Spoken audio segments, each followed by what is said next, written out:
রোজাদার ভাই বোনেরা, রমাদানের এই আধ্যাত্মিক সময় পর্বে যারা সৃষ্টিকর্তার দিকে মনোগত জার্নি করছেন, মনটাকে এই সৃষ্টি জগতের ভিড়ে হারিয়ে যাওয়া থেকে উদ্ধার করে প্রকৃত যে গন্তব্য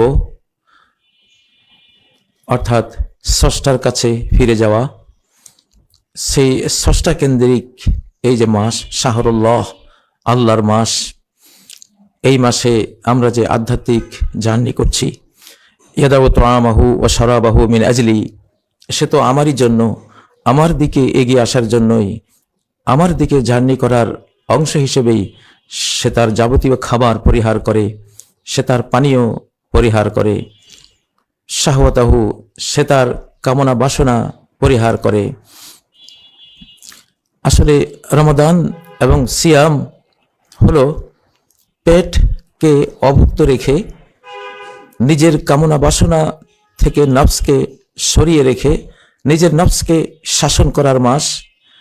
নিজের যে ষড়রিপু কুপ্রবৃত্তি সমূহ রয়েছে, কাম, ক্রোধ, মদ, মাৎসর্য সহ হিংসা, দেশ এবং লোভ, লালসা ইত্যাদি, এ সব কিছুকে শাসন করার জন্য এই সিয়াম এগুলোকে শাসন করে, নিয়ন্ত্রিত করে অন্তরাত্মাকে, সব কিছুকে আল্লাহমুখী করে দেয়া, নফসকে, হৃদয়কে, আত্মাকে আল্লাহমুখী করে দেয়া। সৃষ্টি জগতে আমরা যারা আছি, আজকের যুগে সারা বিশ্বব্যাপী মানবাধিকার সংস্থা আমরা দেখি, কিন্তু স্রষ্টা অধিকার সংস্থা বলতে কিছু দেখি না। অথচ সকল ধর্মগ্রন্থের একেবারে ফাইনাল যে মেসেজ, সেটা হলো দুটো অধিকার। একটা হলো স্রষ্টার অধিকার, আর একটা হলো সৃষ্টির অধিকার, যেটাকে আল্লাহর ভাষায় তিনি বলেন হকুল্লাহ, হকুল ইবাদ, আল্লাহর হক, বান্দার হক। হযরতে মুআয ইবনে জাবাল বর্ণিত বুখারী, মুসলিম সহ বিভিন্ন গ্রন্থে বর্ণিত যে সহিহ হাদিসটি রয়েছে, নবী সাল্লাল্লাহু আলাইহি ওয়াসাল্লাম মুআযকে জিজ্ঞাসা করলেন, মা হাক্কুল্লাহি আলা ইবাদিহি, হে মুআয, আল্লাহর কি হক রয়েছে, কি অধিকার রয়েছে, কি রাইটস রয়েছে বান্দাদের উপর? তিনি বললেন, আল্লাহ এবং তার রাসূলই ভালো জানেন। নবী সাল্লাল্লাহু আলাইহি ওয়াসাল্লাম তখন তাকে জানিয়ে দিলেন যে হাক্কুল্লাহি আলা ইবাদিহি আন ইয়াবুদুহু ওয়া লা ইউশরিকু বিহি শাইআ, বান্দাদের হক আল্লাহর উপর এই যে তারা হৃদয়ের সবটুকু বিনয় প্রণয় দিয়ে আল্লাহকে পুজো করবে, আল্লাহকেই মাবুদ বানাবে, মাহবুব বানাবে, জীবনের লক্ষ্য এবং মাকসুদ বানাবে, আল্লাহর কথায় ওঠা বসা করবে, আল্লাহর জন্যই ভালোবাসবে, আল্লাহর জন্যই আল্লাহর কোনো দুশমনকে ঘৃণা করবে। এটাই তো ইবাদাহ, আনিয়া বুদুহু। তো আল্লাহর এই হকটি পাওনা তার সমগ্র সৃষ্টির উপরে। এবং ওয়ালা ইউশরিকু বিহি শাইআ, কোনো কিছুকেই আল্লাহর সাথে পার্টনার করবে না, অ্যাসোসিয়েট করবে না, অংশীদার করবে না, আল্লাহর সমান করবে না। সূরা তাওবার 24 নম্বর আয়াতে যেমন বলেছেন, আল্লাহর সাথে পিতৃপুরুষদেরকে, বাবাদেরকে সমান করা যাবে না। আবনাউকুম, সন্তানদেরকেও আল্লাহর সমান করা যাবে না। আও ইখওয়ানুকুম, ভাইদেরকেও, ভাই বেরাদরকে আল্লাহর সমান ভাবা যাবে না। ও আজওয়াজুকুম, স্বামী তার স্ত্রীকে, স্ত্রী তার স্বামীকে আল্লাহর সমতুল্য করবে, এটা করা যাবে না। গোত্রীয় আত্মীয় স্বজন, ব্লাড কানেকশনের আপন স্বজন যতই থাকুক, কাউকে আল্লাহর সমান করা যাবে না। ও আমওয়ালুকুম, নিজের সম্পদকে আল্লাহর সমতুল্য ভাবা, সেই পরিমাণ আবেগ ভালোবাসা দেয়া যাবে না। নিজের ব্যবসা বাণিজ্যকে, সে যত বিলিয়ন ট্রিলিয়ন ডলারের হোক, আল্লাহর সমান মোহাব্বত, আবেগ, ইমোশন দিয়ে সেগুলোকে লালন করা যাবে না অন্তরে। ও মাসাকিনু তারদাউনাহা, নিজের বাসভবন যতই সুন্দর হোক, আল্লাহর সমান ভালোবাসা যাবে না, সেটাকে আল্লাহ রাসূলের সমান করা যাবে না। এই 8টি জিনিসের কোনো জিনিসকে কোনো জিনিসকেই না, নিজের যত প্রিয় জিনিসই হোক, কোনো জিনিসকে আল্লাহর সমান করা যাবে না। সমান করলে শিরিক হয়ে গেল। সেজন্যই নবী সাল্লাল্লাহু আলাইহি সাল্লাম বলেছেন, তায়েসা আব্দুদ দিনার, স্বর্ণ মুদ্রার গোলাম, অর্থাৎ টাকা, রিয়াল, ডলার ইত্যাদির গোলাম, সে ধ্বংস হয়েছে, লুজার হয়েছে, খুইয়েছে সবকিছু। আল্লাহর সমান তো এগুলো নয়। কেন তুমি এগুলোর পুজো করলে? এগুলোর কারণে আল্লাহকে হারালে, আল্লাহর মনে কষ্ট দিলে। তায়েসা আব্দুল দেরহাম, দেরহামের গোলাম ধ্বংস হোক। তায়েসা আব্দুল খামিসা, তায়েসা আব্দুল খামিলা, পোশাক আশাক, চাদর ইত্যাদির গোলাম। মানুষ এমনটা হয়, সালাত পড়তে গিয়েছে, হয়তো জামাটা ইস্ত্রি করে, ভাঁজ করে, সুন্দর করে টাইট ফিট করে গায়ে দিয়ে গিয়েছে। এখন সেজদায় গেলে ভাঁজটা ভেঙে যাবে, বা হাতে একটু ধুলিবালি লাগলে কাপড়টা ময়লা হবে, ঝাড়ফুঁক করছে ওখানে হাত দিয়ে, কাপড়ে যাতে ধুলিবালি না লাগে, মনে হয় যেন এই জামাটা আল্লাহর চেয়েও বেশি প্রিয়। না, এগুলো করা যাবে না। মানুষের আবেগ যেদিকে ছুটে সে তার বান্দা হয়ে যায়। যদি সেটা আল্লাহ থেকে উপরে চলে যায়, তখন সে গোলাম হয়ে যায়। সেটা যে কিছু হতে পারে, একটা বট গাছও হতে পারে। মানুষ তো একটা গোবরকেও পূজা করে, মানুষ তো একটা কত কিছু মানুষ পূজা করে। কোনো জিনিসকে আল্লাহর সমান্তরাল আবেগ, ভালোবাসা, মোহাব্বত, আকর্ষণ দিয়ে নেওয়া যাবে না মনোজগতে। এটি তো জার্নি টু আল্লাহ, এবং সেই জার্নিরই মাস হলো রমাদানের মাস। ইয়াদাউ তাআমাহু ওয়া শারাবাহু ওয়া শাহওয়াতাহু মিন আজলি। কতটা আল্লাহ তাআলা আবেগ ভরে বলেছেন, স্নেহ মায়া ভরে বলেছেন, আমার এই প্রিয় বান্দারা, আমার স্নেহধন্য বান্দা বান্দিরা আমারই জন্য, আমাকেই পাওয়ার জন্য, আমাকেই খুশি করার জন্য। আমি খাই না, এই জন্য তারা খাবার বর্জন করে। আমি পান করি না, সেজন্য পানাহার বর্জন করে। আমার ঘর সংসার নেই, সেজন্য ঘর সংসার, স্বামী স্ত্রীর দেয়া নেয়া বর্জন করে। তো খুব মায়াবী ভাষায় তো তিনি এটি বলেছেন। তো সেই মাসটি কিন্তু এটি। আজকের বস্তুবাদী এই জীবনের রুক্ষ, কর্কশ, মানবতাহীন, মায়াহীন, মূল্যবোধহীন এক নোংরা পৃথিবীতে আমরা এসে পড়েছি। এ সময় আমাদের উচিত স্রষ্টা ও সৃষ্টি অধিকার সংস্থা তৈরি করা। স্রষ্টা ও সৃষ্টি অধিকার, স্রষ্টা ও মানবাধিকার সংস্থা তৈরি করা। অঞ্চলে অঞ্চলে শুধু মানবাধিকার সংস্থা নয়, আমরা যত রাজনৈতিক দল আছে, কয়টা দল আছে, তার দলের নামের মধ্যে স্রষ্টার কোনো অংশ রেখেছেন, বা চেতনার মধ্যে স্রষ্টার কোনো অংশ রেখেছেন। অথচ মানুষ যে কোনো কাজ করে, যদি স্রষ্টা আল্লাহ তাআলাকে বাদ দিয়ে সেই কাজটা করে, তাহলে ওয়াল আসরি ইন্নাল ইনসানা লাফি খুসর, মহাকালের কসম, এই মানুষ সম্পূর্ণ লসের মধ্যে, ক্ষতির মধ্যে, ধ্বংসের মধ্যে নিপতিত হয়ে আছে।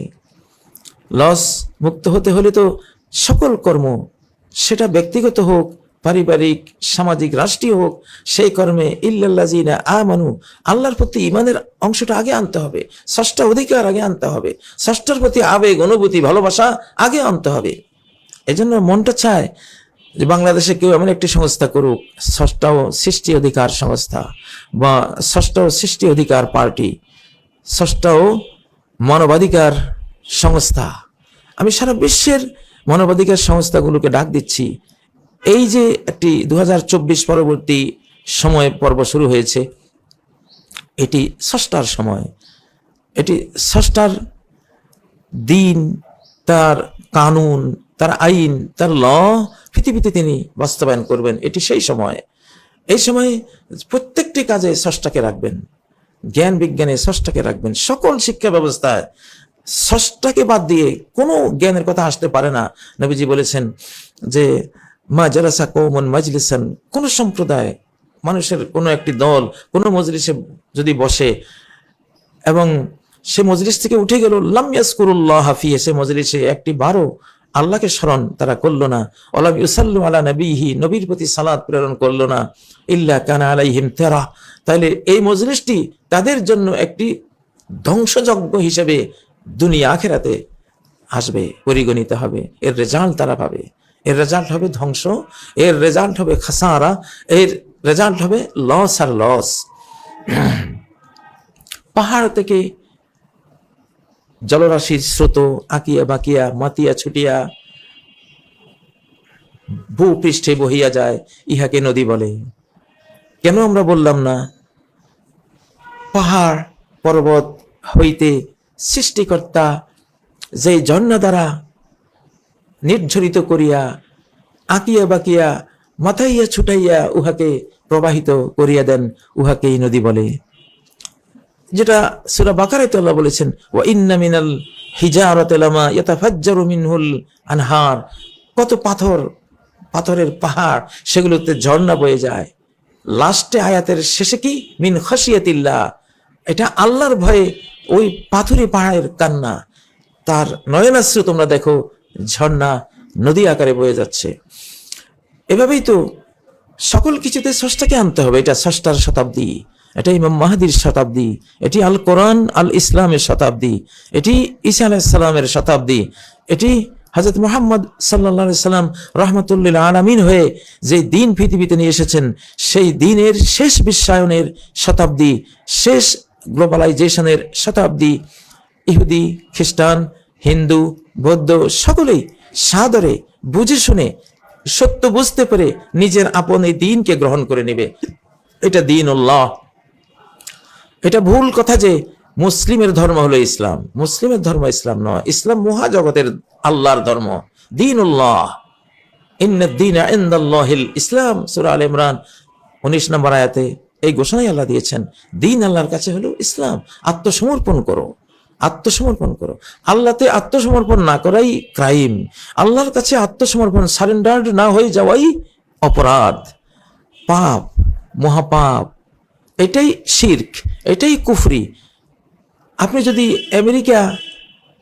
আমেরিকা যে রাষ্ট্র আছে সেখানে যান, আপনি সেখানে কল কারখানা অনেক কিছু প্রতিষ্ঠা করলেন, $1 ট্রিলিয়ন খরচ করে বিশাল আপনি নির্মাণ স্থাপত্য শিল্প করলেন, কল কারখানা করলেন, কত কিছু করলেন।